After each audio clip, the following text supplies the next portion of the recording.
इमाम आजम अबू हनीफा ने कहा, ऐ दारोगे जेल, तुमने जो कहा ये सच है, मगर वो शराबी बाद में है, मेरा पड़ोसी पहले है। जुआरी बाद में है, मेरा पड़ोसी पहले है। मैं शराबी और जुआरी की जमानत के लिए नहीं, मैं अपने पड़ोसी की जमानत के लिए। इस्लाम शांति वाले मजहब का नाम है। इस्लाम का माना ही है शांति, इस्लाम का माना ही है प्रेम, इस्लाम का माना है मोहब्बत। जहां इस्लाम है वहां सलामती है, जहां बदअमनी है वहां देखकर ये न सोचिएगा कि साहब यहाँ पर इस्लाम है।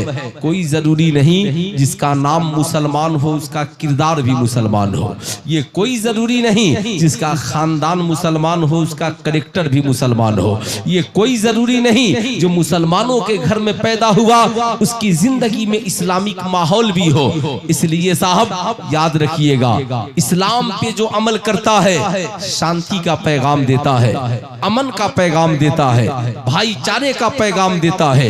पूरी दुनिया में सबसे पहले जिस मजहब ने शिक्षा को कंपलसरी कहा और कहा तलबुल इल्मे फरीजतुन अला कुल्ले मुस्लिमिन व मुस्लिमा, इल्म हासिल करना, शिक्षा ग्रहण करना, तालीम हासिल करना हर मुसलमान मर्द और औरत पर फर्ज है। अल्लाह के नबी ने फरमाया, मुसलमान हो, इस्लाम कबूल किए हो, तुमने मुझे माना है तो तालीम हासिल करना तेरे लिए कंपलसरी है। या रसूल अल्लाह कौन पढ़ेगा? कहा मर्द है तो भी पढ़ेगा, औरत है तो भी पढ़ेगी, बच्चा है तो भी पढ़ेगा, बूढ़ा है तो भी पढ़ेगा। आज मैं आपको बताऊंगा तालीम का मकसद क्या है, इंसान पढ़ता क्यों है, क्यों आज पूरे हिंदुस्तान में हुकूमत सबसे ज्यादा बजट में शिक्षा विभाग को बजट में सबसे ज्यादा हिस्सा मिलता है। वजह क्या है? आओ जरा इसे समझने की कोशिश करो। कुरान ने कहा, लोगों तुम क्या समझते हो, हल यस्तविल लजीना यालमून वल लजीना ला यालमून, तुम क्या समझते हो पढ़े लिखे और जाहिल दोनों बराबर है? ये तुम्हारी भूल है।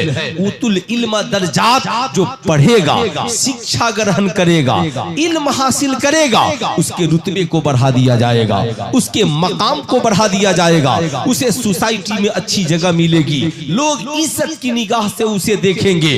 यही वजह है इस्लाम में नमाज बाद में फर्ज है, रोजा बाद में फर्ज है, हज बाद में फर्ज है, ज़कात बाद में फर्ज है। उलमा कहेंगे मौलाना इंसान बालिग होगा, बच्चा 12 साल का होगा तब जाकर नमाज उसके ऊपर फर्ज है, बच्ची 9 साल की होगी तब जाकर नमाज उसके ऊपर फर्ज है। मगर मैंने कहा, अल्लामा निसार अहमद साहब किबला मिसबाही, आप तो दारुल उलूम नईमिया के प्रिंसिपल भी रह चुके हैं, अभी सरबराह आला है, बताएं इस्लाम ने इसके मुतल्लिक क्या कहा? अल्लाह के नबी फरमाते हैं, उतलुबुल इल्मा मिनल महद इलल लहद, बात जब नमाज की आई कहना बालिग होना तब पढ़ना, नमाज की बात जब नमाज की आई कहा लड़की बालिगा हो जाए तब पढ़े, लेकिन बात जब तालीम की आई तो अल्लाह के नबी ने कहा, कौन कहता है बच्चा 3 साल के बाद पढ़ता है, बल्कि इल्म हासिल करो माँ की गोद से लेकर कब्र की गोद तक। या रसूल अल्लाह, आपने मसला हल कर दिया। कहा बच्चा माँ की गोद से पढ़ना शुरू करता है, कब्र की गोद तक इंसान तालिबे इल्म बनकर रहता है। तभी हजरत सुफियान सूरी से किसी ने पूछा, हुजूर आलिम कौन है? कहा जब तक पढ़ता रहे वो आलिम है। कहा जाहिल कौन है? कहा जिसने समझ लिया कि मैं आलिम हो गया वो जाहिल हो गया। आज हमें भी सोचने की जरूरत है, आपको भी सोचने की जरूरत है। तालीम का दरवाजा बंद नहीं होता, जब आंखें बंद होगी कब्र में तू जाएगा तब तेरा इल्म हासिल करना बंद होगा। आओ इस्लाम की शहजादियों गौर से सुनना, ये कौन पैगंबर है जो कहते हैं माँ की गोद से ही बच्चे तालीम हासिल करने लगते हैं? साहब कैसे? अल्लाह के नबी फरमाते हैं, लोगों याद रखना, इंसान जब बड़ा होता है किताबों को देखकर पढ़ता है, जब माँ की गोद में रहता रहता है माँ का किरदार देखकर पढ़ता है, बाप का कैरेक्टर देखकर पढ़ता है, माँ की जीवनी और जिंदगी देखकर पढ़ता है। तभी तो मेडिकल साइंस कहती है माँ का किरदार अच्छा हो बच्चा अच्छा होगा। माँ का दूध मिले इसलिए कि माँ के दूध के जरिया माँ का किरदार बच्चे की जिंदगी में उतरता है। बानी इस्लाम ने 1450 बरस पहले कहा, जब कोई औरत हमल से हो जाए, जब कोई औरत उम्मीद से हो जाए, जब कोई औरत डिलीवरी से हो जाए, उसके जो 9 माह गुजरे, बाप को चाहिए कि बीवी को, शौहर को चाहिए बीवी को खिलाए तो रिज़्क़े हलाल खिलाए, अच्छा माहौल दे, अच्छी ग़िज़ा दे। सरकार ने भी इसके तरफ पहल किया है। जगह जगह महिलाओं के लिए कैंप लगाकर अच्छी ग़िज़ा, अच्छे माहौल का इंतजाम किया जाता है ताकि हिंदुस्तान में पैदा होने वाले बच्चे अपाहिज न हो, लूल्हे लंगड़े न हो। लेकिन इसके लिए सबसे पहले इसका तस्वुर जिस मजहब ने दिया वो मजहब इस्लाम ने दिया। सबसे पहले इसका पैगाम जिस इंसान ने दिया वो मुस्तफा जाने रहमत ने दिया। कहा जब तेरी बीवी उम्मीद से हो, खाना भी बेहतर खिलाना, माहौल भी बेहतर देना, पाकीज़ा रिज़्क़े हलाल खिलाना। यही वजह है आज की औरतें कहती है मौलाना मेरा जिस्म मेरी मर्जी, हम जो चाहे करें, हमारी मर्जी है। हम किसी मौलवी के कहने पे दुपट्टा क्यों ओढ़ेंगे, हम किसी के कहने पे निकाब क्यों पहनेंगे, हम किसी के कहने पे रुकेंगे क्यों? हमारी मर्जी हम बाजार में जाएं, हमारी मर्जी अपनी तस्वीर फेसबुक पे अपलोड करें, हमारी मर्जी हम जिससे चाहे बात करें, हमारी मर्जी जहां चाहे कदम उठाएं चले जाएं। हम किसी मौलवी मौलाना की बात मानने को तैयार नहीं है। मैं कहता हूं ठीक है, तुम्हारा जिस्म तुम्हारी मर्जी, हमारी नहीं मानोगी ना। सुल्तान रजा का एक मशवरा है, तुम कहोगी क्या? कहा बहुत तुम्हारे जिस्म पे तुम्हारी मर्जी है तो तुम डॉक्टर हो, तुम इंजीनियर हो, तुम प्रोफेसर हो, तुम टीवी पे डिबेट करती हो। हमारा जिस्म हमारी मर्जी। तो मेरा चैलेंज है, जिस्म भी तुम्हारा है, पेट भी तुम्हारा है, तुम्हारे पेट में पलने वाला बच्चा भी तुम्हारा है। एक काम कर, उसे जन्म देने से पहले पेट में ही 1 से 100 तक पढ़ा दे, क से गया तक पढ़ा दे, उसे पेट में ही डॉक्टर बना दे, इंजीनियर बना दे, प्रोफेसर बना दे। कहेगी मौलाना खोपड़ी खराब है। बच्चा पहले पैदा होता है, 3 साल के बाद नर्सरी LKG UKG में जाता है, 14 साल 16 साल की उम्र में मैट्रिक पास करता है, 20-22 साल में डॉक्टर इंजीनियर बनता है। कैसी बात कर रहे हो? मैंने कहा तुमने तो कहा था मेरा जिस्म मेरी मर्जी, मगर सैयदा फातिमातु ज़हरा की जिन कनीजों ने कहा था या रसूल अल्लाह जिस्म हमारा है मगर मर्जी मुस्तफा जाने रहमत की है, बाजू हमारे हैं मर्जी मुस्तफा जाने रहमत की है, निगाहें हमारी हैं मर्जी मुस्तफा जाने रहमत की है, जिंदगी हमारी है किरदार मुस्तफा जाने रहमत की है। तो उस माँ ने सैयदा फातिमा उम्मुल खैर, सैयदा खातूने जन्नत की कलीज सरकार गौसे आजम की माँ ने कहा था जिस्म मेरा है मर्जी मुस्तफा जाने रहमत की है। तो उन्होंने अपने बेटे शेख अब्दुल कादिर जिलानी को दुनिया में जन्म बाद में दिया, पेट में ही कुरान सुनाकर 15 पारा का हाफिज़े कुरान बना दिया। नारे तकबीर, नारे तकबीर, नारे रिसालत, जश्न गौसुल वरा कॉन्फ्रेंस, अल्लामा मुफ्ती सुल्तान साहब किबला।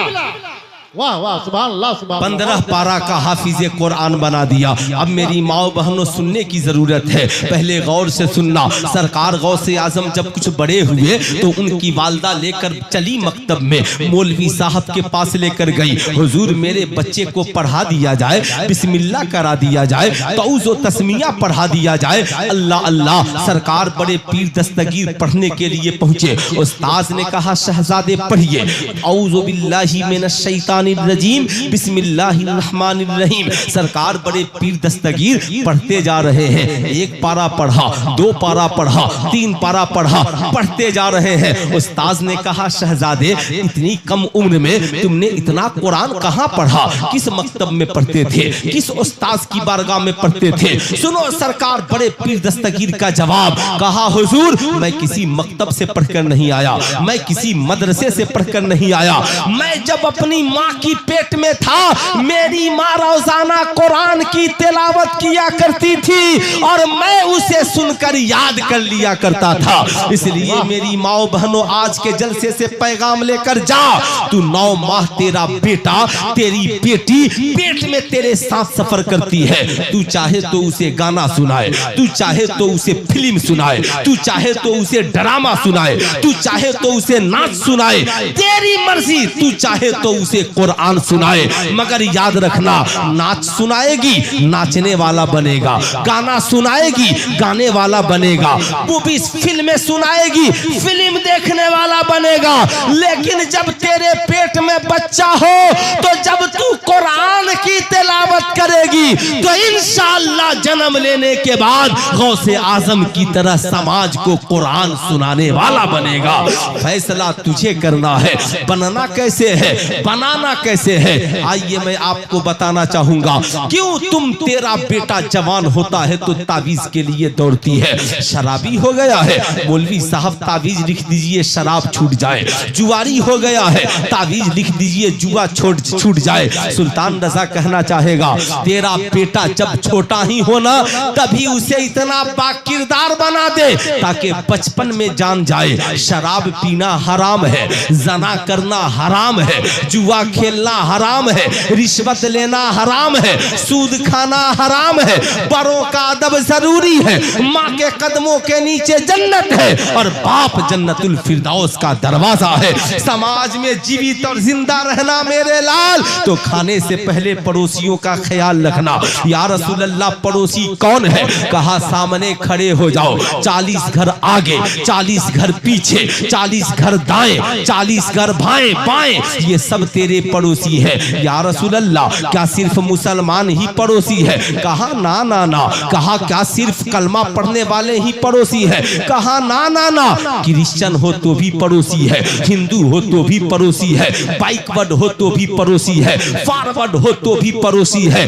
याद रखना इस्लाम कभी बैकवर्ड फॉरवर्ड की बात नहीं करता, इस्लाम कभी ऊंच नीच की बात नहीं करता, इस्लाम कभी जात पात की बात नहीं करता। इस्लाम तो रब की रज़ा की बात करता है, इस्लाम तो इत्तेहाद की बात करता है, इस्लाम तो इत्तेफाक की बात करता है। इसलिए गौर से सुनना, गौर से याद रखना। तुम चाहते हो तेरी औलादों की जिंदगी अच्छी हो तो बच्चों को शिक्षा से जोड़ना होगा, बच्चों को एजुकेशन से जोड़ना होगा, बच्चों को तालीम से जोड़ना होगा।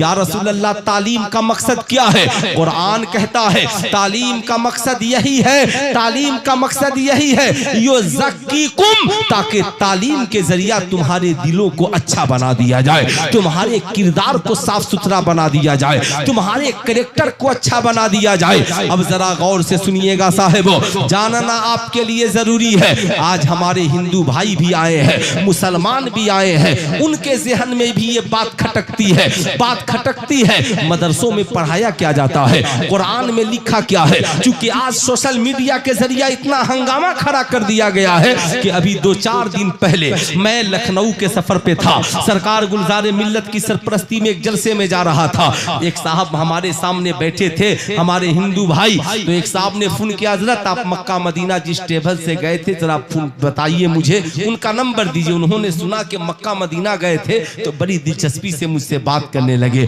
उन्होंने कहा हजरत जी एक बात मुझे बताइए, बहुत दिनों से दिल में खटकती है, सुनिए। मैंने कहा क्या पूछना चाहते हैं? हजरत सोशल मीडिया पर और यूट्यूब पे दिखाया जाता है कि काबे के अंदर जो है कि शिवलिंग मौजूद है। मैंने कहा ये सब गलत है, ये काबे की तस्वीर है, देखिए, और काबे के कोने में जो हजरे अस्वद लगा है वो गड्ढा है और प्याला नुमा है जिसमें लोग अपना सर डालते हैं। पूरे मक्के और मदीने में कहीं पे कोई स्टैचू आपको नहीं मिलेगा, कहीं पे कोई इस किस्म का पत्थर नहीं मिलेगा। ये लोग अपनी रोटियां सेकने के लिए ऐसी बातें करते हैं, ऐसी बातें करते हैं। आपको मालूम होना चाहिए मक्के में कहीं पर कोई दान पेटी नहीं है। जब 2-4-10 तस्वीरें मैंने उनको दिखाई, उन्होंने अदब से काबे को सलाम किया, कहा काश हमारे मुकद्दर में भी जाना होता। लोग कितने भ्रमित हैं, लोग किस कदर भ्रम फैलाए हुए हैं। सुल्तान रजा कहना चाहेगा, याद रखिएगा, खूब गौर से याद रखिएगा, किसी भ्रम में जीने की जरूरत नहीं है यारो। जात पात बरादरी बाद में है, सबसे पहले मानवता है, इंसानियत है, मोहब्बत है, म्यार है, प्यार है। यही वजह है मुस्तफा जाने रहमत सल्लल्लाहु अलैहि वसल्लम है, उनके जिस्म पर एक बुढ़िया रोजाना कूड़ा डाल देती थी। अगरचे ये रवायत ज़ईफ है मगर इसे याद रखिएगा। मैं इसलिए बोल रहा हूं ताकि समाज में एक सुई पैदा हो, लोग इसे समझें। कूड़ा डाल दिया करती थी। अल्लाह अल्लाह, एक रोज जब उसने नहीं डाला, मुस्तफा जाने रहमत ने अपने दोस्तों से पूछा, सहाबा से, क्या बात है आज बुढ़िया ने कूड़ा नहीं फेंका? उन्होंने कहा आका जी बीमार पड़ गई है। आका ने कहा चलो हम उसकी इयादत को चलते हैं, चलो हम उस मरीज को पूछ लेते हैं। चलो कूड़ा डालती थी, वो नफरत करती थी मगर हमें उससे नफरत नहीं है, हमें उससे प्यार है। जब आका उसके करीब गए, उसने सोचा कि आज बदला लेने के लिए आए हैं। बूढ़ी औरत ने कहा, मोहम्मद इब्ने अब्दुल्ला,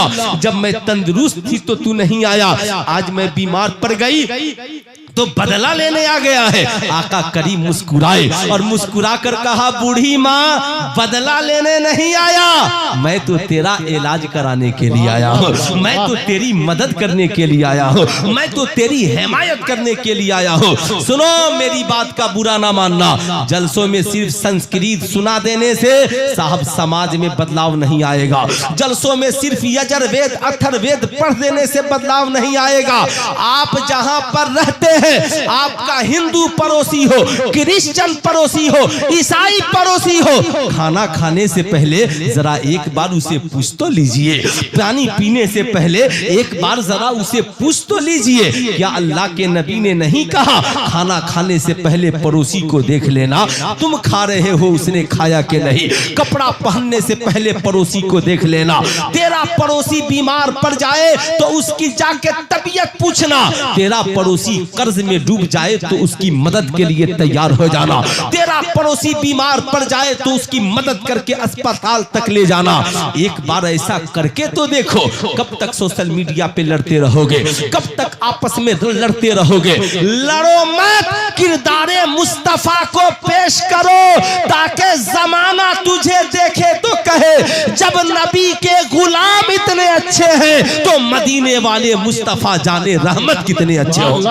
नारे तकबीर, नारे रिसालत, जश्न गौसुल वाला कॉन्फ्रेंस, अल्लामा मुफ्ती सुल्तान साहब किबला।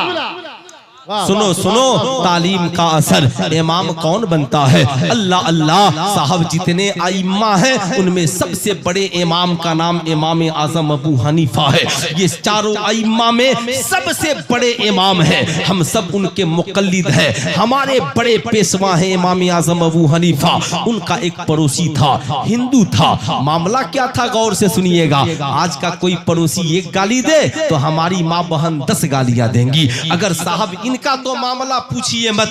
पहले माँ की शुरुआत, सुबह की शुरुआत कुरान की तिलावत से होती थी, अब इनकी जिंदगी की शुरुआत गालियों से होती है। पहले इनकी रातें साहब जब रात होती थी तो बूढ़ी माँ कहती थी, अरे जरा कुरान पढ़ करके सोया करो। क्यों साहब? हजरत अबू बकर सिद्दीक कहते हैं जब तुम सोने के लिए जाओ, लेटो तो कम से कम कुरान की 2-3 आयतें पढ़ लिया करो। कुरान की कुछ, लेकिन ये आयतें क्या पढ़ेंगी साहब? साहब इन्हें शिकवा शिकायत से फुर्सत नहीं है, इन्हें साहब जमाने की रंगरलिया से फुर्सत नहीं है। सुनो, आज तुम्हें फुर्सत नहीं है ना, बचपन में तूने बच्चों के लिए वक्त नहीं निकाला तो तेरा भी भयानक बुढ़ापा होगा।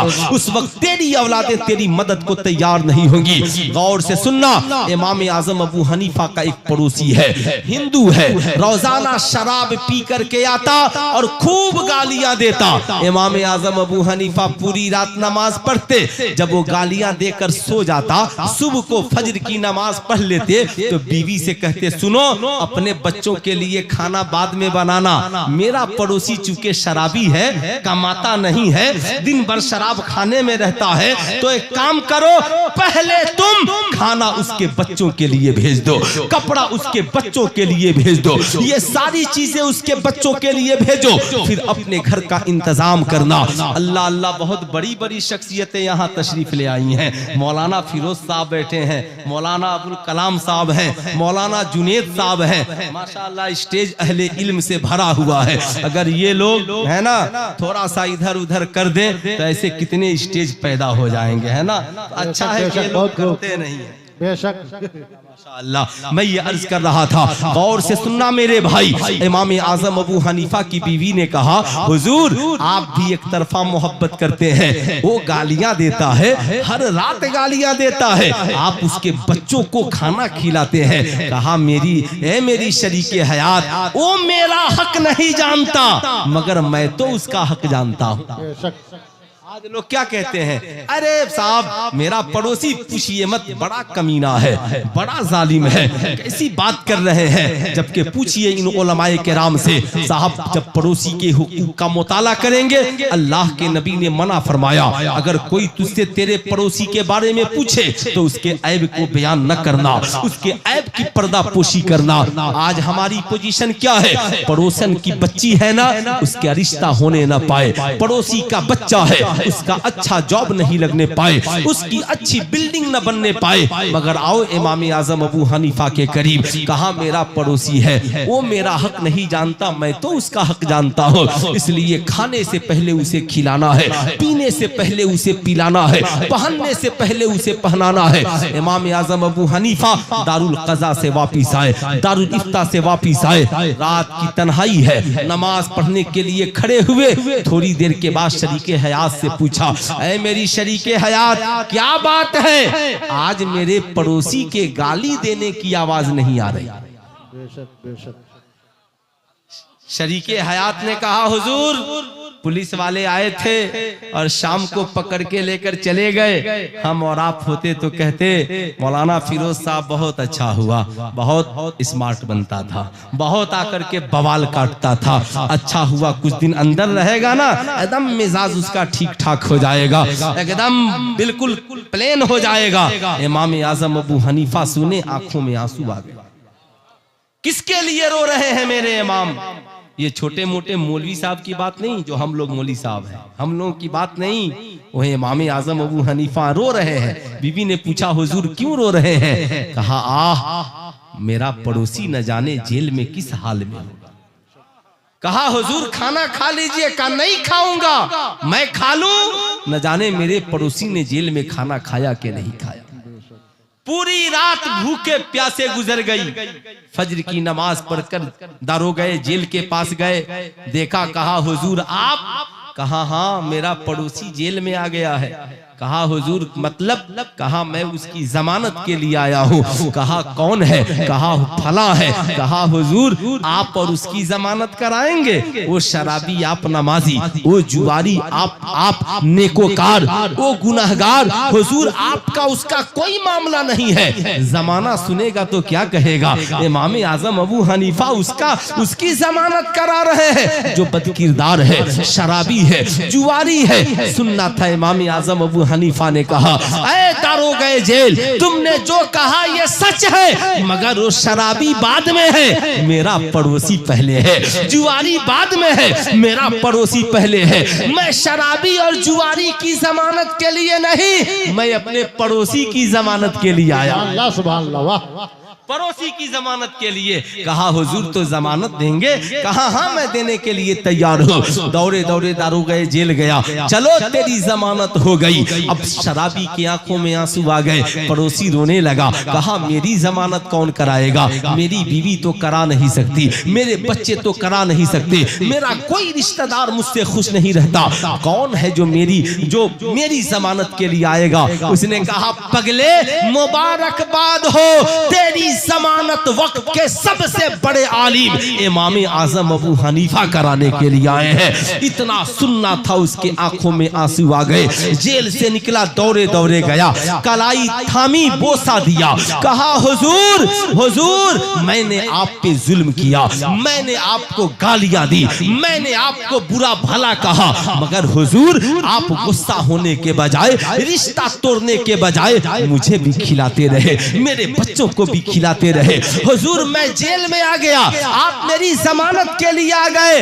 हुजूर वजह क्या है? इमाम आजम अबू हनीफा ने कहा तुमने जो किया मेरे साथ ये तेरा किरदार है, और मैंने जो किया ये मजहब इस्लाम का पैगाम है, ये मुस्तफा जाने रहमत का किरदार है।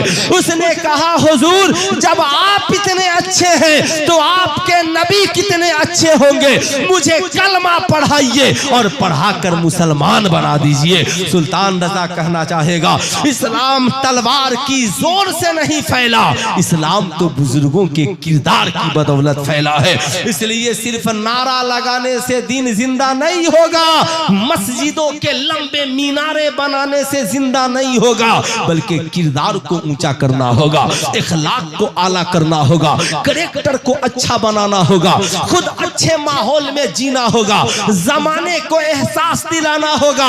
जहां मुसलमान बसते हैं वहां कोई भूखा नहीं रहता, जहां मुसलमान रहते हैं वहां कोई प्यासा नहीं रहता, जहां पे मुसलमान रहते हैं वहां बेवा के आंगन में भी चूल्हा जल जाता है। इसलिए कि ये तरीका मजहब इस्लाम ने। सुभान अल्लाह, सुभान अल्लाह। नारे तकबीर, नारे तकबीर, नारे रिसालत। जश्न गौसुल वरा कॉन्फ्रेंस, अल्लामा मुफ्ती सुल्तान साहब किबला। तो इल्म का मकसद यही है, इल्म का मकसद ये है समाज में अच्छाई आए, इल्म का मकसद ये है पढ़ने वाला बाकिरदार हो जाए, इल्म का मकसद ये है पढ़ने वाला इमाम आजम अबू हनीफा की तरह बाइखलाक हो जाए। बुरा ना मानिएगा, डॉक्टर हो और शाम को पीकर मस्त हो जाता हो, इंजीनियर हो शाम को जुआ खेलने में लग जाता हो, बुरा ना मानिएगा। हमारे मुल्क की बेटियां हो कॉलेज में शिक्षा हासिल करने गई हो और सिगरेट पी रही हो, हमारी मुल्क की बेटियां कॉलेज में पढ़ने गई हो शराब की बोतलें पी रही हो, आने के बाद बाप पूछे तेरे साथ ये लड़का कौन था, कहे चुप वो मेरा बॉयफ्रेंड था। तेरा क्या जाता है? जब शिक्षा इसका नाम दे दिया जाए, तालीम इसका नाम दे दिया जाए, बुरा ना मानिएगा। लोग मदरसे में आते कहते अरे मौलवी साहब जरा मैथ भी पढ़ाइए, जरा हिंदी भी पढ़ाइए, जरा इंग्लिश भी पढ़ाइए। मैं आपको एक ऐसे आलिम से मिलाता हूँ इसी सारण कमिश्नरी में जो मैथ भी जानता है, जो हिंदी भी जानता है, जो इंग्लिश भी जानता है, जो उर्दू भी जानता है, जो फारसी भी जानता है, जो अरबी भी जानता है। साहब हर फन में माहिर है, मदरसे से पढ़ा, सारे ओलूम उसके पास है, जिसे मौलाना निसार अहमद मिसबाही कहते हैं। मैं आपसे पूछना चाहता हूँ लेकिन आप मुझे कॉलेज में लेकर चलिए, एक ऐसे लड़के से हमें मिलाइए जिसका इखलाक भी अच्छा हो, जिसका किरदार भी अच्छा हो, उर्दू भी जानता हो, अरबी भी जानता हो, हिंदी भी जानता हो, कुरान भी जानता हो, हदीस भी जानता हो। आप कहेंगे मौलाना नहीं। साहब याद रखिएगा, मैं कहता हूं बेशक मदरसों में हिंदी भी पढ़ाओ, इंग्लिश भी पढ़ाओ, मैथ भी पढ़ाओ, लेकिन मदरसे में कितने परसेंट बच्चे पढ़ते हैं यार? अपनी कौम के कितने परसेंट बच्चे पढ़ते हैं? मौलाना फिरोज साहब को सबसे ज्यादा एहसास है कि ये तन्हा यहाँ साहब उस बंजर जमीन पे इदारा चलाते हैं साहब, मदरसा गौसिया तेगिया पटराही शरीफ, माशाअल्लाह ये अजीमुशान इदारे चल रहे हैं। लेकिन आप जरा ईमानदारी से बताइए इस मदरसे में आपके कितने बच्चे पढ़ते हैं? 1% बच्चे भी इस कौम के मदरसे में नहीं पढ़ते, मगर 1% के पीछे डॉक्टर भी पढ़ा है, इंजीनियर भी पढ़ा है, प्रोफेसर भी पढ़ा है, हुकूमत भी पढ़ी है, पीएम साहब भी पढ़े हैं, एसपी साहब भी पढ़े हैं, शिक्षा विभाग भी पढ़ा हुआ है। इस 1% को संभालो। 99% लड़के कॉलेज में शराबी बने, नो प्रॉब्लम, जुआरी बने, नो प्रॉब्लम, बलात्कारी बने, नो प्रॉब्लम, अपराधी बने, नो प्रॉब्लम। कॉलेज में बम चल जाए कोई बात नहीं, कॉलेज में बारूद बिछ जाए कोई बात नहीं, कॉलेज में किसी की बेटी की इज्जत लूट जाए कोई बात नहीं। सुल्तान रजा कहना चाहेगा मदरसे का हिसाब लेने वालों, कभी तुम कॉलेजों का भी हिसाब लो, कभी तुम स्कूलों का भी हिसाब लो। जाकर पूछो कॉलेज के प्रिंसिपल से, प्रिंसिपल साहब मेरी बेटी जब घर में थी बहुत आदर भाव से रहती थी, सर से दुपट्टा नहीं सरकता था, बाबूजी के पांव को चूमती थी, माँ का कहा मानती थी, बड़े बुजुर्गों का अदब करती थी, मगर जब से उसने कॉलेज में कदम रखा है माँ की ममता को भूल गई है, बाप के प्यार को भूल गई है, दादाजी को बाय बाय कह दिया है, अब तो बॉयफ्रेंड लेकर के घूमती है, शराब के नशे में मस्त हो जाती है, सिगरेट पीती है, धूम्रपान का प्रयोग करती है, सेल्फी लेती है, मूवीज और गंदी फिल्में देखती है, न जाने उसकी रातें कहां कहां गुजरती है। मेरी बेटी इतना आवारा कैसे हो गई? मेरा बेटा पढ़ने में ठीक था, कॉलेज में जाने के बाद जुआरी कैसे बन गया? तमचा बंदूक रखने वाला कैसे बन गया? बम बारूद चलाने वाला कैसे बन गया? कॉलेज का प्रोफेसर कहेगा चले जाओ, हम इंजीनियरिंग का सिलेबस पढ़ाते हैं, किरदार नहीं पढ़ाते, हम सिलेबस पढ़ाते हैं, करेक्टर नहीं पढ़ाते।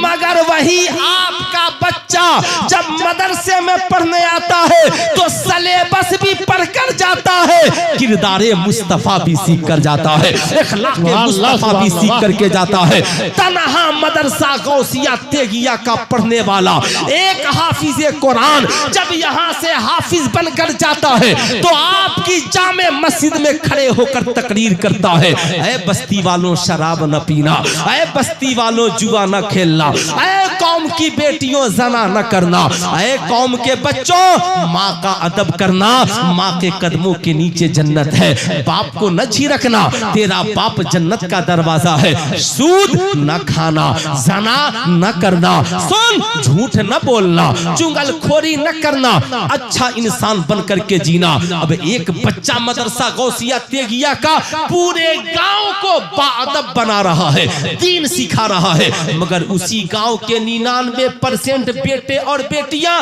समाज के लिए दर्दे सर है। अब उनके लिए कोई प्रोटोकॉल नहीं, जब चाहा खड़े होकर पेशाब कर लिया, जब चाहा घर में टीवी का रिमोट दबा दिया, जब चाहा शराब पी ली, जब चाहा ऑर्केस्ट्रा देख लिया, जब चाहा गाना गा लिया। सुल्तान रजा पूछना चाहता है बताओ 1% को संवारना जरूरी है या इस 99% को सुधारना जरूरी है? तो बताओ ईमानदारी से किसे सुधारना जरूरी है?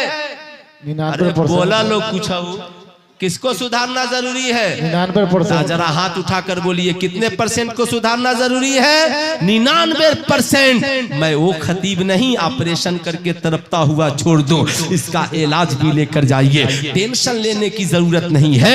यही जमीन है, सुधार यही होगा, यही जमीन है, यही संवारा जाएगा। हम समाज में किसी बेटी को शराबी नहीं बनने देंगे, हम हिंदुस्तान की किसी बेटी को लिविंग रिलेशनशिप में नहीं जाने देंगे, हम हिंदुस्तान के किसी नौजवान को जुआरी और अपराधी नहीं बनने देंगे। आप कहेंगे मौलाना सुधारा कैसे जाएगा? कहा बचपन का जो 3 साल होता है ना, 3 साल से 5 साल की उम्र तक इसे तुम मदरसों के हवाले करो। हर बेटा मदरसे में पढ़े, हर बेटी मदरसे में पढ़े। मदर टेरेसा के नाम पर प्ले स्कूल में न भेजो, इमानुअल के नाम पर प्ले स्कूल में न भेजो, डॉन बॉस्को के नाम पर प्ले स्कूल में न भेजो। उसी पैसे को जमा करो और अपने मदरसे में 3 VIP कमरे बनाओ, बेशक VIP कमरे बनाओ, बेंच लगाकर VIP Islamic model play school बनाओ और बेटा को भी लाओ, बेटी को भी लाओ और कहो हाफिज ताज मोहम्मद साहब हम यहाँ मंथली देंगे, पैसा देंगे, अच्छा मास्टर भी रखिए, अच्छा हाफिज भी रखिए, अच्छा आलिम भी रखिए और यहीं पर 1 से 100 भी पढ़ाइए, क से गिया भी पढ़ाइए, अलिफ से या भी पढ़ाइए, नूरानी कायदा भी पढ़ाइए, कुरान कंजुल ईमान के साथ पढ़ाइए, छोटी छोटी हदीसें दीवारों पर लिख करके लगाइए।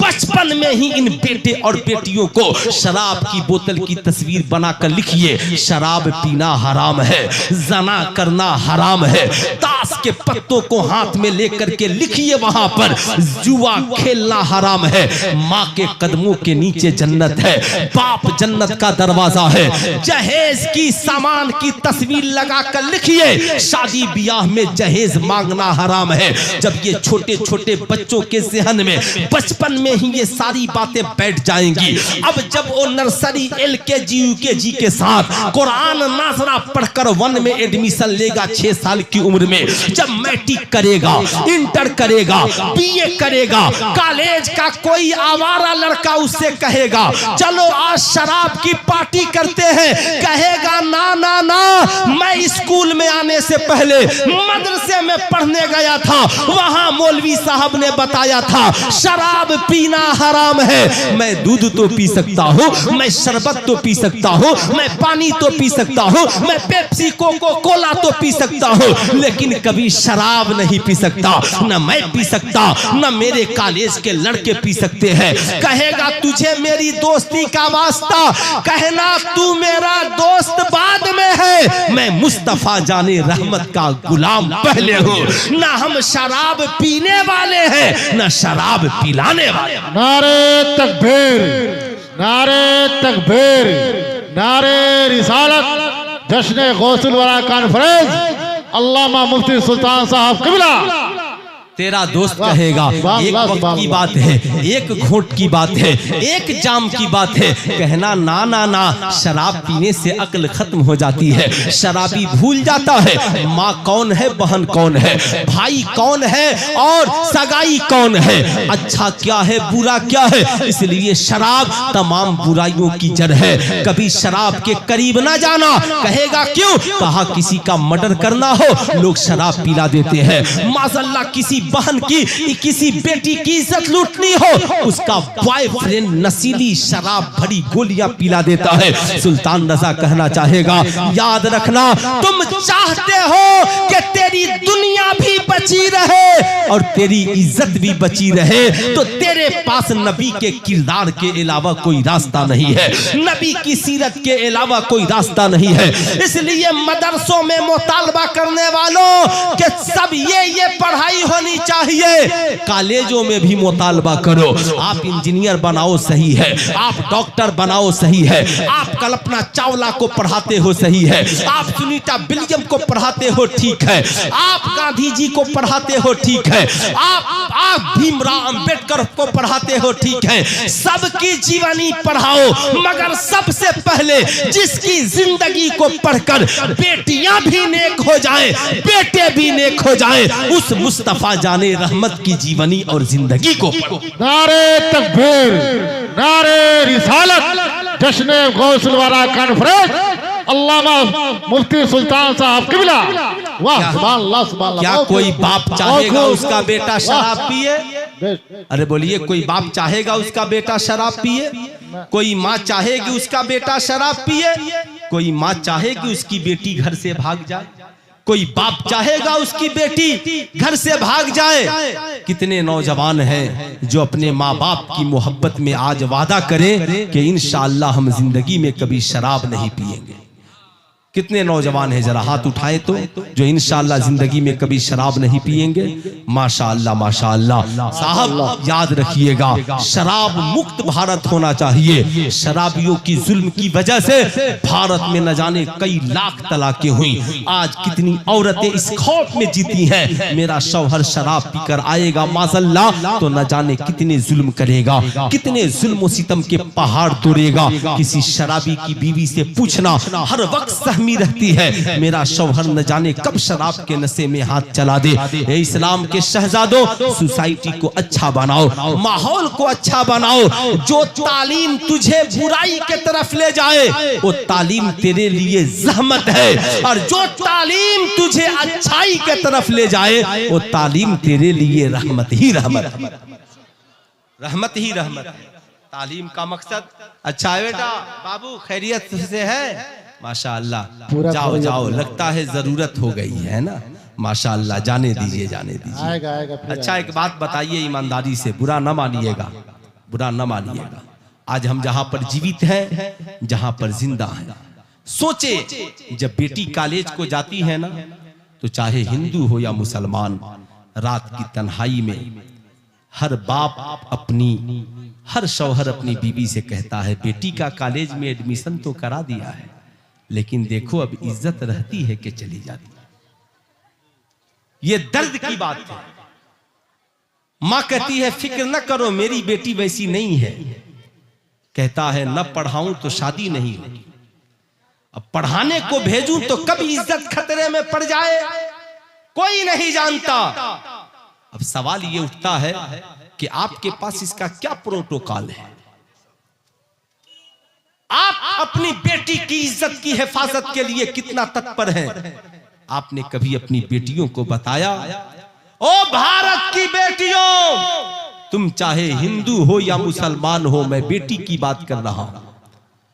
इस्लाम ने कहा अल हया शोबतुम मिनल ईमान, हया ईमान का हिस्सा है। याद रखना, कभी हया को हाथ से जाने न देना, कभी अपनी इज्जत का सौदा न करना। कॉलेज का कोई आवारा लड़का तेरी कलाई पकड़े, कहे मैं तुझे गर्लफ्रेंड बनाना चाहता हूं, कहना जालिम मेरी कलाई पकड़ता हो, देख तेरी बहन की कलाई फला ने पकड़ ली है। कहेगा किसकी हिम्मत जो मेरी बहन की कलाई पकड़ ले? कहा क्यों तुझे अच्छा नहीं लगा?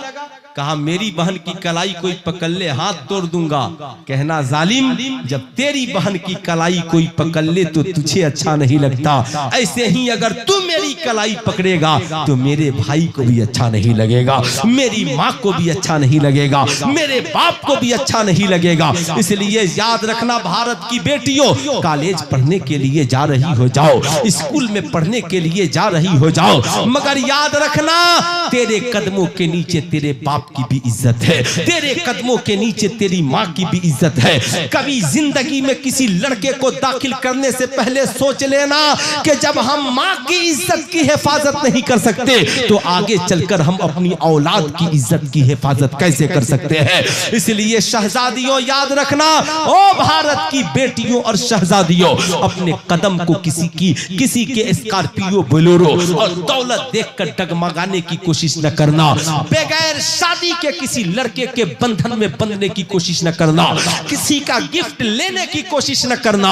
जब बात याद आए ना तो एक बार जरा माँ का चेहरा भी याद कर लेना, जिस माँ ने तुझे लोरियां देकर सुलाई है। एक बार अपने बाप का चेहरा भी याद कर लेना, जिस बाप ने बड़ी मेहनत से कमा करके तेरी परवरिश की है।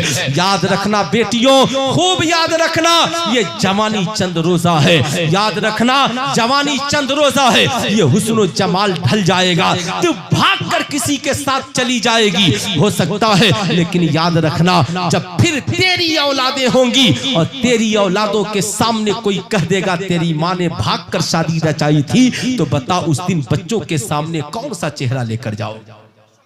बेशक बेशक कौन सा चेहरा लेकर जाओगी?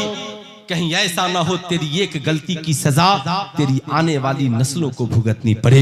इसलिए इज्जत की हिफाजत करना। सुनो, हिफाजत का सबसे अच्छा तरीका क्या है? आप भी मेरी बात का बुरा ना मानिएगा, आप लोग भी कम नहीं है। जिसके साथ चाहा उसी के साथ बेटी को इम्तिहान दिलाने भेज दिया। मैट्रिक का इम्तिहान कल से हो रहा है, चचेरा भाई ले जाएगा, ममेरा भाई ले जाएगा, भाभी का भाई ले जाएगा, बहनोई लेकर के जाएगा। अरे जालिमो, तूने हद कर दी। और ये बहनोई, ये तो समाज का सबसे बड़ा जालिम है।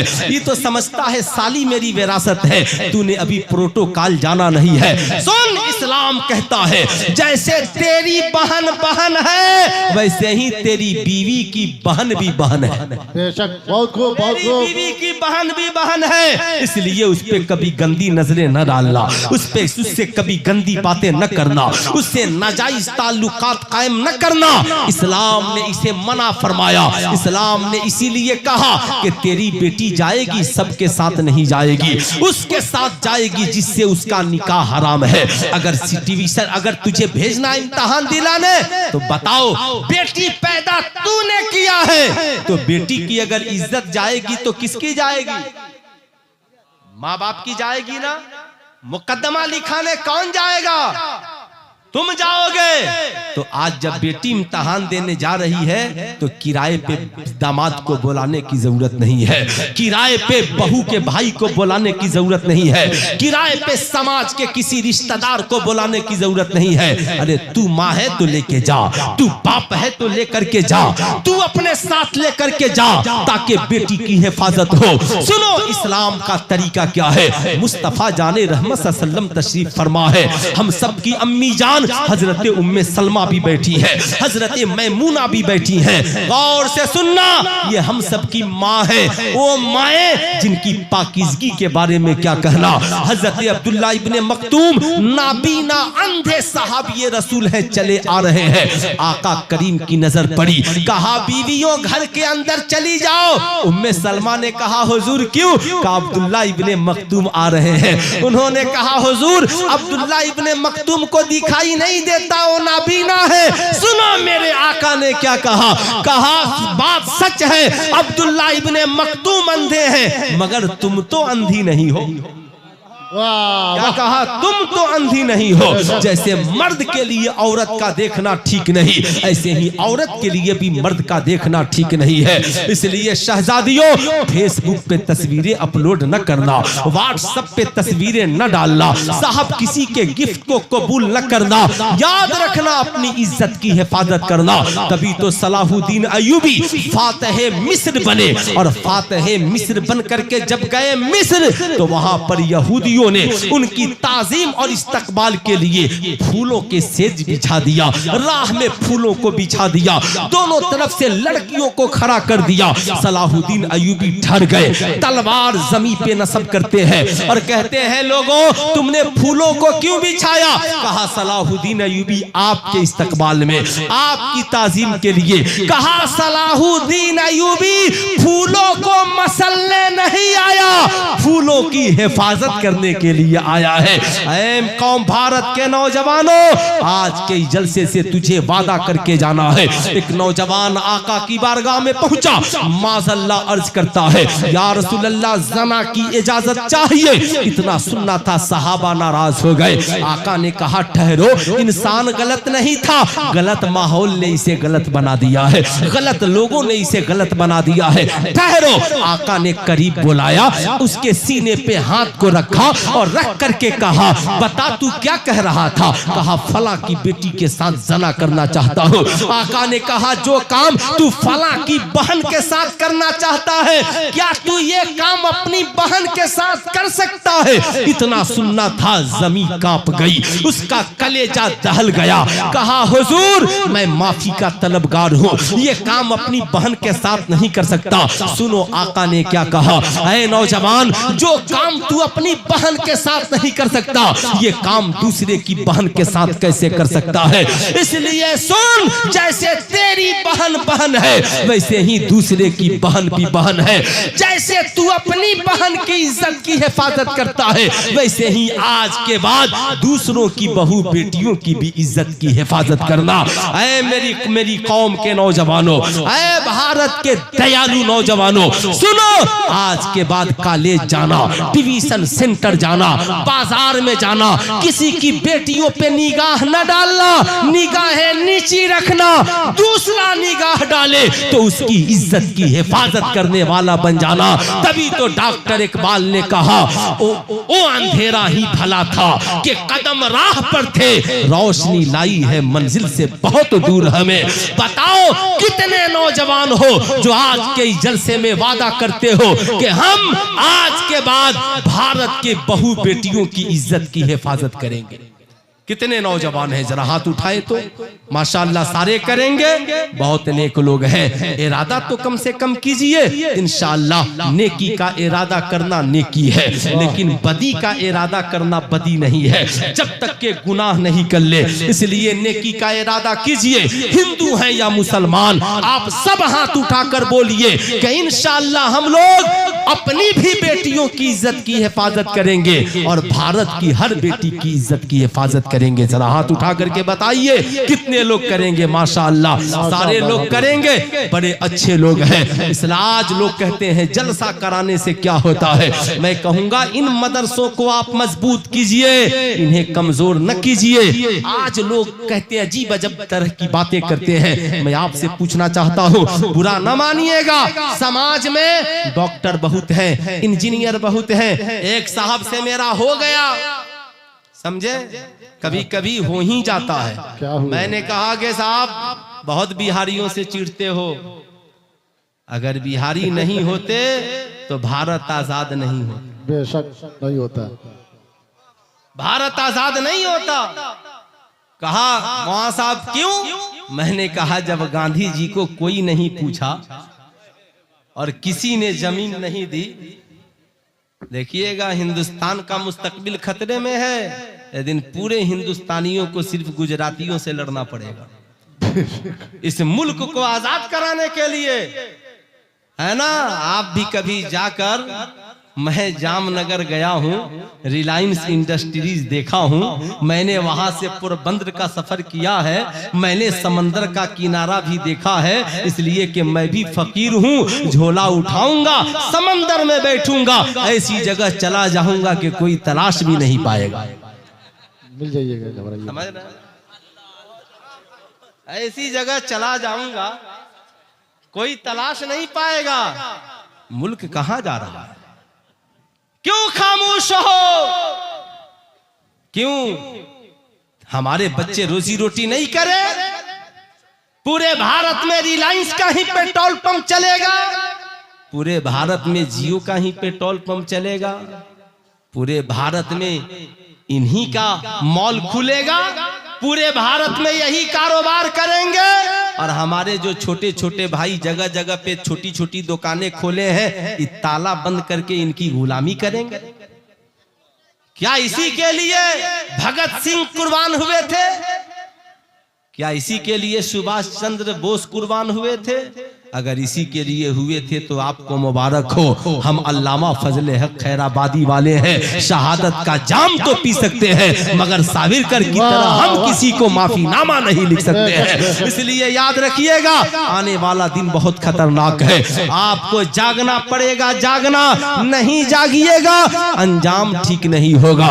इसलिए याद रखिएगा साहब, मैंने कहा सुनो, गांधी जी को गुजरातियों ने जमीन नहीं दी, मराठियों ने जमीन नहीं दी, दिल्ली के जाटों ने जमीन नहीं दी। जब कहीं जमीन नहीं मिली तो उन्हें पटना के मौलाना मजहरुल हक याद आए।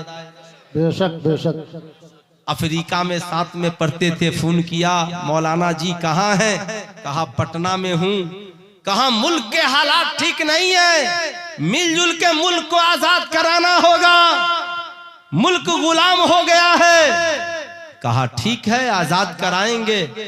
कहा कोई जमीन मिलेगी जहां पे हम लोग मीटिंग करें? कहा टेंशन नहीं लीजिए, आइए हम जमीन भी देंगे, मीटिंग भी कराएंगे और आंदोलन की क्रांति भी बिहार से शुरू कराएंगे। याद रखिएगा, मौलाना मजहरुल हक साहब ने गांधी जी को बुलाया और पटना में सदाकत आश्रम, बेशक है ना, है सदाकत उर्दू है और आश्रम हिंदी है। क्या कहा, है ना। माशाल्लाह उस्ताजुल हुफ्फाज हाफिज अयूब साहब किबला तशरीफ रखते हैं। साहब कहा याद रखना, हमें बांटने वालों बांटो मत, सदाकत आश्रम भारत की आजादी की निशानी, मौलाना मजहरुल हक की जमीन पे बनी हुई बिल्डिंग पटना में आज भी गवाही दे रही है, आज भी गवाही दे रही है। इसलिए हमें आतंकवाद कहने वालों, हमें अपराध कहने वालों, हमें शक की निगाहों से देखने वालों, अगर मौलाना मजहरुल हक वफादार नहीं होते तो ना आज तुम आजाद हुए होते, ना आज हम आजाद हुए होते। नारे तकबीर, नारे रिसालत, जश्न गौसुल वाला कॉन्फ्रेंस, अल्लामा मुफ्ती सुल्तान साहब किबला। वाह सुभान अल्लाह, सुभान अल्लाह, बेशक। इसलिए खूब याद रखिए, खूब याद रखिएगा। आज लोग कहते हैं फला डॉक्टर साहब है, फ्री में ये काम कर दिया। मैं कहता हूँ सुनो, याद रखना मेरे दोस्त, खूब गौर से याद रखना। आज तालीम भी जरूरी है, किरदार भी जरूरी है, बुरा न मानना। आज समाज में लाखों इंजीनियर है, लाखों डॉक्टर है, लेकिन किसी डॉक्टर ने कौम के बच्चों को फ्री में डॉक्टर बनाया? अरे बोलिए, बनाया? किसी मास्टर ने बच्चों को फ्री में मास्टर बनाया? नहीं, कोचिंग सेंटर है, साल भर का फी जमा कर दीजिए। मगर ये लोग, वाह वाह, ये जो बैठे हैं ये लोग, मैं इनकी जूतियों को अपने सर पे रखूं। हम वहां फिरोज साहब चाहे तो अभी रख दें, है ना, रखूं। कसम खुदा की, किसी डॉक्टर ने अपने बच्चों को, कौम के बच्चों को फ्री में डॉक्टर नहीं बनाया, मगर ये उलमाए कराम, ये हुफ़ाज़े कराम, हजरत अल्लामा नईमुद्दीन छपरावी अलैहि रहमतुल्लाह ने छपरा की सरजमी पर भीख मांगकर गली गली जाकर कौम के बच्चों, कौम के लाखों बच्चों को फ्री में इन उलमा ने हाफिज़े कुरान बनाया है, आलिमे दीन बनाया है, आपकी कौम मस्जिद का इमाम बनाया है। फिर भी आप कहते हैं मौलवी ने हमारे लिए क्या किया? अरे बोलिए, कहते कि नहीं कहते? मौलवी ने क्या किया है? कितने बच्चे हाफिज बने हजरत? 6। अरे बोल दीजिए ना सुभान अल्लाह। कितने बच्चे हाफिज बने हैं? अरे बोलिए। अच्छा ये बताइए, बुरा ना मानिएगा मेरी बात का, कुरान दुनिया की सबसे बड़ी किताब, सबसे अच्छी किताब, दुनिया में सबसे ज्यादा पढ़ी जाने वाली किताब का नाम कुरान, दुनिया की हर लाइब्रेरी में पाई जाने वाली किताब का नाम कुरान शरीफ, दुनिया के हर मुल्क में अपनी जबान में पढ़ी जाने वाली किताब का नाम है ना। कोई कुरान की जबान को बदल, कुरान अमेरिका में भी अरबी में है, कुरान अफ्रीका में भी अरबी में है, कुरान इंडिया में भी अरबी में है, कुरान पूरी दुनिया में जाओ अरबी में है। तर्जमे सब ने अपनी जबान में कर लिए। कुरान असल कल भी था, कुरान असल आज भी है। यही कुरान है जिसने कहा ला यमस्सहु इल्लल मुत्तहरून। अल्लाह अल्लाह एक साइंटिस्ट है, पानी पे रिसर्च कर रहा है, पानी पे तहकीक कर रहा है। अल्लाह अल्लाह बहुत बड़ा साइंटिस्ट है, उसने पानी पे रिसर्च किया, देखा कि समंदर में साहब बहरे उकियानूस और बहरुल काहिल जहां मिल रहे हैं, पानी तो मिल रहा है मगर टेस्ट और जायका नहीं मिल रहा है। अपने उस्ताद के पास पहुंचा, कहा गुरुजी वजह क्या है? पानी पानी में मिले तो रंग मिल जाए, जायका मिल जाए, टेस्ट मिल जाए, ये कैसा पानी है? मिलता है मगर एक रंग अलग है, एक रंग अलग है। बताइए इसके बारे में किस किताब में जिक्र है? कहा किसी किसी किताब में नहीं है। दुनिया में एक ही किताब है जिसका चैलेंज है तिबियानन लिकुल्ले शैइन, हर चीज का रोशन बयान कुरान के अंदर मौजूद है, कुरान के अंदर मौजूद है। अल्लाह अल्लाह कहा, तब कहा जाके कुरान पढ़ लो। वहां से साइंटिस्ट निकलता है, एक गरीब मुस्लिम दोस्त के घर पहुंचता है, दस्तक देता है, कैसे आना हुआ? अंदर गया, कहा जरा कुरान दो। कहा ठहरो ठहरो, कुरान दूंगा मगर ऐसे नहीं दूंगा, कुरान लेने का प्रोटोकॉल है। कहा क्या है? कहा कुरान लेने से पहले तुझे पाक होना होगा, अच्छा पाक लिबास पहनना होगा, जहां बैठ के पढ़ना है वो जगह भी पाक हो। कहा पाकी किसे कहते हैं? मैं नहीं जानता। कहा स्वच्छता को पाकी कहते हैं, सफाई अभियान का नाम पाकी है। कहा अच्छा, गुस्ल कराता है, कपड़ा पहनाता है, खुशबू लगाता है, सर पे रुमाल बांधता है,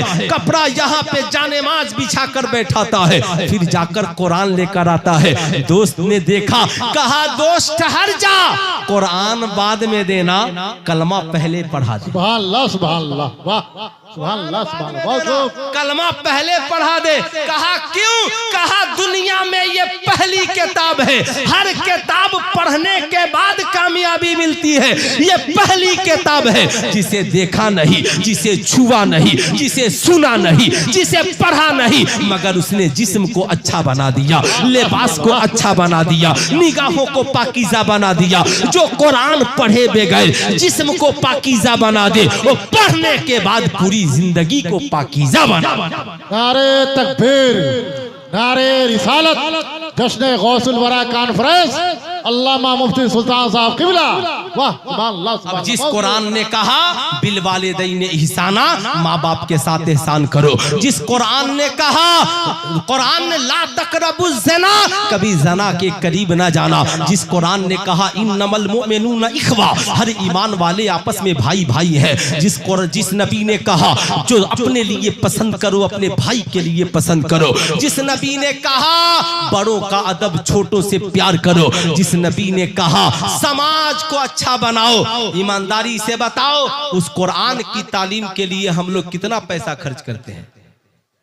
अरे बोलिए, खर्च करते हैं? ज़कात कुरान की तालीम को ज़कात से पढ़ाते हैं, हदीस को ज़कात से पढ़ाते हैं। कुरान और हदीस की तालीम को हम लोगों ने ले देकर ज़कात और फितरा के हवाले कर दिया। कहा मौलाना निसार साहब रमजान में मिलिएगा, है ना?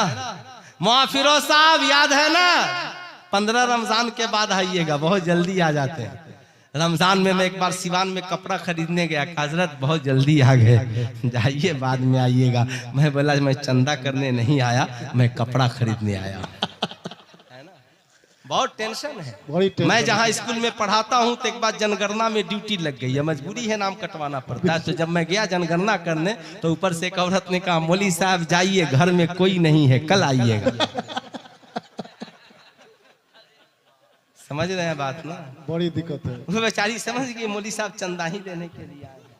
मेरी माओ बहनों, इन ओलमा का एहसान है, इन हुफाजे कराम का एहसान है, जिन्होंने 10-10 रुपया मांग कर तुम्हारी मस्जिदों में इमाम बना खड़े किए हैं। तुम्हारे बच्चों को इन्होंने हाफिजे कुरान बनाया है। मैं ये नहीं कहता हर बच्चा हाफिजे कुरान बने, लेकिन मैं ये कहता हूँ हर बच्चा साहिबे किरदार बने, हर बेटी साहिबे किरदार बने, हर माँ साहिबे किरदार बने, हमारा हर पड़ोसी साहिबे किरदार बने। अच्छा साहब, जाहिर सी बात है लोग माँ बाप से मोहब्बत करते हैं ना, अंदाज बड़ा निराला है। बाप जिंदा, प्रॉब्लम, फोन नहीं उठाएगा, बाप आईसीयू में है, माँ आईसीयू में है, लेकिन जो ही माँ मरी बाप आईसीयू से निकला, फौरन विदेश से 1 लाख का टिकट कटा के आ जाएगा। आने के बाद मौलाना निसार साहब इससे कहिए मेरे भाई से कीमती कफन बाप को दे, इसलिए कि जानता है ये गरीब है, पैसा कहां से लाएगा। दबाव बनाना शुरू करेगा। है ना, दबाव। भाई दबाव बनाना शुरू किया, गरीब भाई भी जलाल में आ गया। सुन, बाप बीमार था तो कौन था, तू था कि मैं था। माँ बीमार थी तो कौन था, तू था कि मैं था। बाप को हार्ट अटैक आया तो जबान के नीचे दवा कौन दिया था, मैं दिया था कि तू दिया था। तब कहता है मां निसार साहब, क्या मैं बेटा नहीं हूँ? मैं कहता हूँ किसने कहा पगले कि तू बेटा नहीं है, लेकिन कफन देने के वक्त तू बेटा है। जब बाप को दवा की जरूरत थी तो क्या तू उस वक्त बेटा नहीं था? जब तेरा बाप आईसीयू में था तो क्या तू उस वक्त बेटा नहीं था? जब तेरी माँ को दवा की जरूरत थी तो उस वक्त बेटा नहीं था। ओ कौम की बहुओं, तुम अपने शौहरों को माँ बाप की खिदमत से रोकती हो। खबरदार याद रखना, मरने के बाद कहती हो जनाजा में जा, वरना गांव वाले क्या कहेंगे, हिस्सा नहीं देंगे। शर्म नहीं आती है? तेरा शौहर तुझसे कहे माँ बाप को छोड़कर मुंबई रहने के लिए चल, कहना नहीं जाऊंगी। कहेगा क्यों? कहा जो बेटा माँ बाप का नहीं हो सकता वो जिंदगी में कभी बीवी और बच्चों का क्या होगा। बेशक बेशक। तो ये बताइए, कुरान की तालीम सिर्फ ज़कात फितरा से कीजिएगा या आप लोग अपना पैसा वैसा भी खर्च कीजिएगा? अरे बोलिए, खर्च करना चाहिए ना। अरे अभी मत दीजिए, मैं मांग नहीं रहा हूं, आप लोग टेंशन मत लीजिए, चंदा मैं आज नहीं करूंगा, हाल एकदम टेंशन फ्री रहिए। लेकिन इतना जरूर कहूंगा, जहां आप साल में 50,000 स्कूल में फी भरते हैं, कम से कम 10,000 कुरान की तालीम के लिए तो जरूर खर्च कीजिए। 6,000 कुरान की तालीम के लिए तो जरूर खर्च कीजिए। ज़कात फितरा से ऊपर उठिए, कुरान से प्यार कीजिए। क्या मालूम आपको कल अल्लाह रब्बुल इज्जत फरमाएगा, हाफिज़े कुरान, कुरान पढ़ता जा। माशाअल्लाह। नारे तकबीर, नारे रिसालत, जश्न गौसुल वाला कॉन्फ्रेंस। माशाअल्लाह। तालीम सिर्फ ज़कात फितरे से होगी या हमारी मेहनत की कमाई से होगी? तो कितने लोग मेहनत की कमाई कुरान की तालीम के लिए खर्च करेंगे? जरा हाथ उठाइए तो। अरे पूरा मजमा हाथ उठाइए ना जी, पूरा मजमा हाथ उठाइए। माशाअल्लाह। कोई ऐसा आदमी है जो मैं चंदा नहीं कर रहा हूं, कुरान की तालीम के लिए पैसा खर्च करना चाहता हो? कितना खर्च करना चाहता है मैं भी देखना चाहता हूं। एक आदमी चाहिए, मुझे इसकी कोई जरूरत नहीं है, देखना मैं भी चाहता हूं, ट्राई मार करके देख लूं कि वाकई में आप लोग तैयार हैं। 5,000 रुपया आप देंगे कुरान की तालीम के लिए? नारे तकबीर, नारे रिसालत, जश्न गौसुल वाला कॉन्फ्रेंस। वाह सुभान अल्लाह, माशाअल्लाह। 5,000 रुपया। माशाअल्लाह। भाईजान ने 3,000 रुपया कुरान की तालीम के लिए दिया। माशाअल्लाह, कोई पाबंदी नहीं है। माशाअल्लाह। और कोई देगा? और कोई कुरान की तालीम के लिए देना चाहता है? माशाअल्लाह। आप देंगे? कितना देंगे?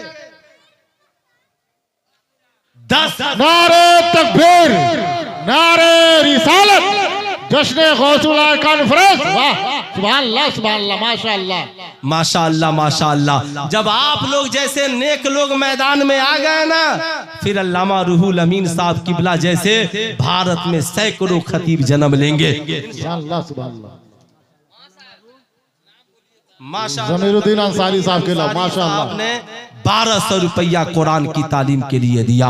और कोई है जो कुरान की तालीम के लिए खर्च करना चाहता हो? माशाअल्लाह, माशाअल्लाह। और कोई है जो कुरान की तालीम के लिए खर्च करना चाहता है? बस ये 3-4 ही लोग खर्च करना चाहते थे। बड़े नेक और अच्छे लोग हैं। 6 बच्चे हाफिजे कुरान हुए हैं। कम से कम 6 आदमी अगर 6-6 हजार भी आज देने को तैयार हो जाते तो गरीब नवाज की रूह खुश हो जाती। अरे नारे तकबीर, नारे रिसालत, सूफी आलमगीर साहब। सूफी आलमगीर साहब ये हज भी कर लिए जी। माशाअल्लाह, माशाअल्लाह, माशाअल्लाह। क्या बात है। 500 रुपया इन्होंने कुरान की तालीम के लिए दिया।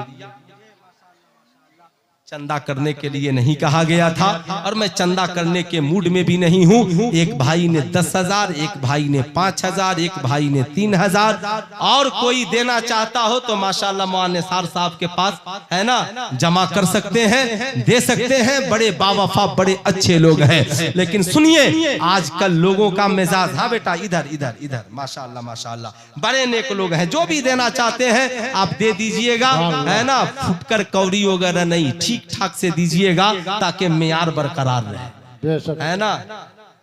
अच्छा 1011 उस बच्चे ने दिया है, माशाल्लाह माशाल्लाह बड़े नेक लोग हैं। ये देखिए ये बाबू के पास जितना था ना सब लेकर चला आया, है ना, माशाल्लाह माशाल्लाह। मेरे बाद बहुत अच्छी शायरी, बहुत अच्छी तकरीर सुनेंगे। एक खुशखबरी मैं आपके लिए लेकर आया हूँ। बच्चे मैट्रिक करने के बाद, इंटर करने के बाद नेट की तैयारी करते हैं और साहब तैयारी करने के लिए कोटा जाते हैं। हुजूर ताजुश शरिया के एक मुरीद हैं जफरुल हक साहब, उनकी टीम ने शाहीन ग्रुप को सीवान में लाया है। यहाँ पर जो बच्चे हाफिजे कुरान हैं, अगर ये नेट की पढ़ाई करना चाहते हैं तैयारी, तो इनके लिए आधा फी माफ है, आधा फी माफ है। और बहुत ज्यादा गरीब है तो उसका इंतजाम भी वहां किया जाता है और बहुत रियायत के साथ। इसकी खुसूसियत ये है कि नेट की तैयारी भी कराई जाती है और साथ में उन्हें नमाजी भी बनाया जाता है। सुभान अल्लाह, सुभान अल्लाह। लड़कियों के लिए अलग हॉस्टल, लड़कों के लिए अलग हॉस्टल। नमाज की पाबंदी, सुन्नते मुस्तफा की पाबंदी, फिर यहाँ से बच्चा निकलता है तो कामयाब होकर ही निकलता है। इसलिए अगर आपको दुनिया और इसके दोनों मामला ठीक करने हैं तो यकीनन इस ग्रुप में आप चाहें तो अपने बच्चों का एडमिशन करा सकते हैं। कुरान की तालीम से जुड़िए, कुरान से बेहतर कोई किताब नहीं है। याद रखिएगा हाफिजे कुरान को हुक्म होगा, हाफिजे कुरान, कुरान पढ़ता जा, जन्नत में चढ़ता जा। हाफिजे कुरान ठहर जाएगा, रब पूछेगा क्या हुआ, क्या तू राजी नहीं है? मौला राजी हूँ, राजी हूँ, जन्नत में जाऊं कैसे? मैं तो चला जाऊं और जिन्होंने मेरी तालीम के लिए पैसे खर्च किए वो जन्नत में कब जाएंगे? रब फरमाएगा तू भी जा और जिन लोगों ने तेरी तालीम के लिए पैसे दिए थे उन्हें भी लेकर के चला। सुभान अल्लाह, वाह माशाअल्लाह माशाअल्लाह। अब जितना 20 टकिया कम हो, कोई आदमी है जो 6,000 रुपया गरीब नवाज के नाम पर 6 बच्चों की मोहब्बत में कुरान की तालीम के लिए देने को तैयार हो जाए। एक आदमी कोई पूरे मजमे में, आहा माशाअल्लाह, देखना है वो कौन खुशनसीब नौजवान है जो गरीब नवाज से सच्ची मोहब्बत करता है। माशाअल्लाह आप देंगे, आ जाइए जरा नाम। नारे तकबीर, नारे रिसालत, जश्न गौसुल वरा कॉन्फ्रेंस, माशाअल्लाह सुभान अल्लाह। मोहम्मद फारूक भाई 6,000 रुपए देंगे। कोई दूसरा जवान है जो फारूक भाई की जोड़ी लगा दे और 6,000 रुपए कुरान की तालीम के लिए है। कोई दूसरा नौजवान पूरे मजमे में, बहुत वक्त बिल्कुल नहीं है, मैं भी जानते हैं ना माशाअल्लाह, एक नौजवान और पूरे मजमे में चाहिए। क्या करेगा कमा कर, क्या करेगा? क्या नाम? नारे तकबीर, नारे रिसालत, जश्न गौसुल वरा कॉन्फ्रेंस। दो आदमी हो गए। कोई तीसरा शख्स है जो 6,000 रुपए कुरान की तालीम के लिए दे दे। माशाअल्लाह माशाअल्लाह। देखना है कौन खुशनसीब शख्स है, आज खाजा की छठी पूरी हो जाए। है कोई तीसरा शख्स पूरे मजमे में? हमारी जवानी किस लिए है, हमारी कमाई किसके लिए है? उनसे पूछो जो चादर बेचकर न जाने क्या क्या कर रहे हैं। हम चादर बेचने वाले नहीं, बुजुर्गों की अजमत की हिफाजत करने वाले हैं, बुजुर्गों की तालीमात को आम करने वाले हैं। है कोई तीसरा नौजवान? आगे से पीछे तक एक नौजवान और आ जाए, 6,000 रुपए कुरान की तालीम के लिए। माशाअल्लाह माशाअल्लाह। इतना बड़ा मजमा है, मैं देखना चाहता हूँ तीसरा कौन खुशनसीब नौजवान है जो अपनी माँ के नाम पर, अपनी माँ की मोहब्बत में, गरीब नवाज के सदक़े में 6,000 रुपए कुरान की तालीम के लिए देना चाहता हूँ। अल्लाह अल्लाह माशाअल्लाह। चलिए, बड़े नेक लोग हैं, ये मोहब्बत सलामत रहे, ये प्यार सलामत रहे। हाफिज ताज मोहम्मद साहब किबला की कोई ख्वाहिश ऐसी नहीं थी, मैं तो देखना चाहता था कि आप कुरान की तालीम के लिए कितना खर्च करना चाहते हैं। चाहिए बताइए, मदारिस अहले सुन्नत के लोग आपके घर चंदा लेने जाएंगे तो कहिएगा कि कल आइएगा या उसी दिन दे दीजिएगा। अरे बोलिए बोलिए, उसी दिन दीजिए। हजरत अली तो बाजार में चले जाते, कर्ज लेते और लेकर के दे देते।